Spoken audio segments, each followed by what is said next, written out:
Hello guys, Blitzwinger back, and today I'm going to be reviewing the Solomon Grundy from the Batman Brave and the Bold, the animated show toy line.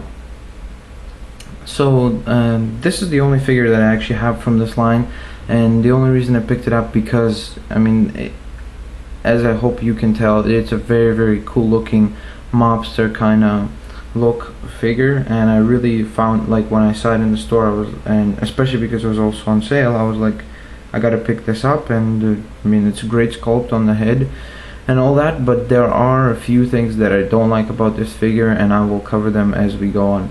So first off, as you can see, it's as I already mentioned, a very nice head sculpt there, right there, with very good paint applications going down through the entire body, with the Bordeaux undershirt and the black tie, the little handkerchief in a pocket there. The big, I like the design of the body itself, like where it's very wide shoulders to a very thin, like, lower body. The hands are also very nicely sculpted, as you can see right there. It's very nicely done, and it has the little grooves and all that on the inside to show the kind of like rotting zombie kind of flesh. Sorry. And overall the figure is just very well done, and definitely a very impressive one. Now my biggest issue is the same issue that everybody else has with these figures, is the pegs, the random pegs going through the entire figure. So he has 3 on this side, 3 on this side. Sorry, I just sneezed. And 1 on the back. My bad about that. And this is the accessory that he comes with, which is like a Tommy gun, I guess. It's very nicely done, but then again it has this big peg over here, which kind of, I don't know, doesn't give it a very appealing look, at least in my eyes. So that's the Tommy gun, but again, it's very nicely sculpted, and overall these figures are just incredibly well sculpted. The entire line that I looked at, that was at Toys R Us, at my local Toys R Us, the entire line is just incredibly well sculpted, but these pegs, they just ruin the figures. If it was just like the sculpt and that's it, just have that smooth over and on the legs, that's it. It would be such an incredibly well done figure, and I would definitely have it much, praise it much more, and think that's a much better figure than what I feel it is, because it's incredible sculpt and all, as I already mentioned several times, but it's just these pegs, they just ruin the entire figure. Now the way this Tommy gun actually works is, what they did well is, I was worried that the only way you could mount it would be on this thing, so you'd have to like stick it into this, and then there you go, it's a Tommy gun shooting kind of weirdly.